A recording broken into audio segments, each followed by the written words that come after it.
Hi guys, this is Ida. I wanted to share with you a box that I made. I got a message from one of my subscribers. Her name is, I don't know how to say her name, but she says they call me Meg. Well, she's from Puerto Rico, you guys, and I'm from Florida, and she just happens to be visiting in my town or my next town over. But she does visit my town as well from Puerto Rico. So I'm actually supposed to meet her Wednesday or Thursday. And I don't want to show up empty-handed. I don't want to do that because it's my gift from the Lord. I'm a giver. So, I didn't want to show up empty-handed. So I was working on one of these embellishment boxes that seem to be all the rage right now. But I didn't want it to look like the one I did for my swap. And being that Puerto Rico is surrounded with water, as Florida is as well, so I thought, you know what? Or what images I have seen and all that of Puerto Rico. And I thought, you know what? I'm going to do it a sea-themed box. And she can put any type of embellishments in here. And I realized that when I'm working on my sea-themed, whenever I'm having to do something, having to do with fishing or the sea or the ocean or whatever, I never really have any embellishments that are sea-themed. So I started a while back collecting, and I still don't have a bunch. I have a little bit. But I bought some nets, some shells, some starfish, some bubbles, and just kind of collecting little bits and pieces. And I have a small box with those pieces that I've been collecting for a while.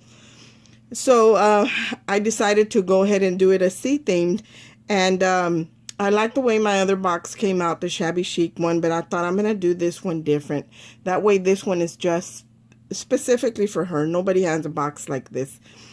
So this is what I created for her using all my different sprays, and I've got metals, I've got flat pearls, flat back pearls, I have the round pearls, and I have these glass bubbles and shells. Like, I have all kinds of stuff going on in here. And what I did first is I used a sanding block, and I sanded the whole box because it was really slick. And I wanted to make sure that whatever paints or whatever I used on the box or adhered to the box would stay. So I sanded the box down. And then what I did, I wiped it to make sure to get all that powdery stuff off. And I added gesso. I painted it with gesso all white. And I always do that. I always use gesso as a primer for my projects. Oh, sorry. Give me one sec. Anyway. Come on. Anyway, I'd have to disconnect my whole phone, you guys, so it wouldn't be ringing. You know how that goes. It never fails when you're busy doing something. Anyway, hold on one second. Let me turn it off. Let me unplug it. Well, it stopped. Hopefully it won't ring anymore. Anyway, and it happens that the base to my phone is in my craft room. So I've been collecting for a while. So after I painted it with gesso, I went ahead and started adhering my starfish. Like, this starfish was adhered to a canvas or something that my husband had brought home. And I didn't really want the canvas, but I took off the starfish and I saved it. I put away in my little sea-themed box, embellishment box. And it's just a cardboard box where I put all my stuff in. And I remembered that I was in a swap with Miss Tamika, and it was Represent Your State, and I did an ATC card, and I was representing Florida, of course, and we're known for our beaches and stuff like that, and the sun and the Sunshine State. So I made it sea-themed as well. And I had a bunch of these different color of blues and aquamarines and light blues and dark blues in these gems, these acrylic gems. And I had some of the fishing net. I believe I used this in my swap. I'm not for sure. I know I used rope. But on here I have, you can see the fishing net right here. And after I had glued everything down that I wanted to use on my box, then I went ahead and I gessoed everything else that I had layered on top. Like, this is a metal piece. This is a metal piece. Like the ships they have in the front of the ships. I don't know if it's called the mast or whatever. And on the front of the ships, they have these ladies, and supposedly they guard them from danger or whatever. So I had this angel piece, and that's what this cherub, and that's what it reminded me of. So I put the cherub here, and this is a metal piece. And then this is the compass right here is a metal piece. And I put this little bottle, and you know, like a message in a bottle. But what's in here is actually scripture. Every time I go to Hobby Lobby, they have this paper that has scripture in it. And every time I go, I'll pick up a few sheets. Well, sometimes I tear it up to make ornaments or Mod Podge it on different things. I had a little scrap, so I just rolled it up and put it in this little glass vial. And then I added 2 of these shells. I actually bought these clearance at Hobby Lobby for $1 the bag. And this is not quite dry yet. That's why it looks cloudy, because I put the diamond glaze in there. And I put this little metal piece by Tim Holtz that says Destiny, because it's kind of like, how often does that happen? Somebody that lives in Puerto Rico being a subscriber, and then to actually come and visit my little town where I live. That, you know, it doesn't happen very often. So I put Destiny on here. And like I said, the resin is still cloudy because it's not dry yet. But when it dries up, it's going to be nice and clear. And I added little pearls and stuff in here. And I had done a haul, and I had these beads that reminded me of the ocean from Hobby Lobby. And I added some of these faceted acrylic beads as well on here. And the beads, all the beads and the pearls, I added them after I had painted everything, because I wanted to bring in some brighter colors. So I wanted to bring that in with the gems and the pearls and all that. I didn't want to spray the box and then, you know, cloudy up whatever pearls or whatever I had going on. So the pearls I did at the very end. That's where I added my gems. And then I thought, well, it still needs a little something. So y'all remember the prism confetti.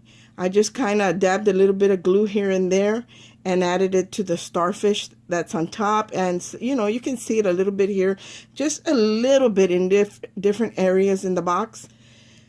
So that's what I did there to give it that little sparkle. See, and when I move it around, see that sparkle? You know, it kind of reminds me of the scales on a fish when they're wet. So that's what I did. And I sprinkled it like on top of the starfish and just, you know, little areas here and there. And let me turn this around so you can see the back. In the back, here's another one of those glass bubbles. And I did gesso and spray over the bubbles. I didn't have a problem with that. I think it looks okay. And I had thought about actually just adding some type of glue and sprinkling those, the confetti on there, but I thought that might be too much. So I think I'm just going to leave it as is. Here's one of those shells, the same as the other one, but this one's flipped the other way. And there's more of that confetti.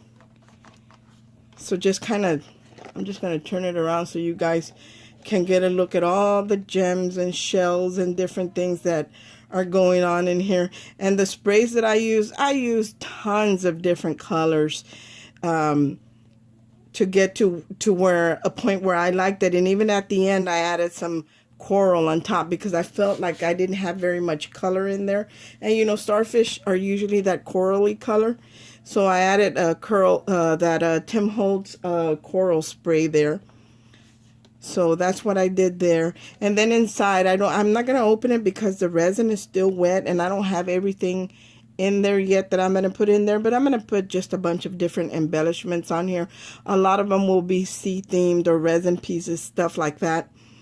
Because I don't know very much about her. I know I've seen one video. She has one video up. And I think she did a chunky charm. So I did buy some beads and stuff like that I'm going to include in here because at least I know that much about her. She likes to make chunky charms. So I'm going to add some stuff in there for that. But I hope you like it, Meg. This is for you. And let me show you the sides. On the sides, I just painted it with a paint. And the name of the paint is called Patina. And this paint, I got it at Walmart. And that's the color I added all the way around. Now I'm still going to spray and seal the top because I want to make sure that the colors don't run. Like if it happens to get wet, somebody spills something on it, I don't want the colors to run. So I'm going to spray it with a clear sealer on top. Not necessarily the sides, because really that's paint. But on the top that I use those watered down sprays, that's what I'm going to do on top. I'm going to go ahead and seal it. You know, hopefully, and once I do that, then there shouldn't be any problem with it running. But that's all I wanted to share with you guys.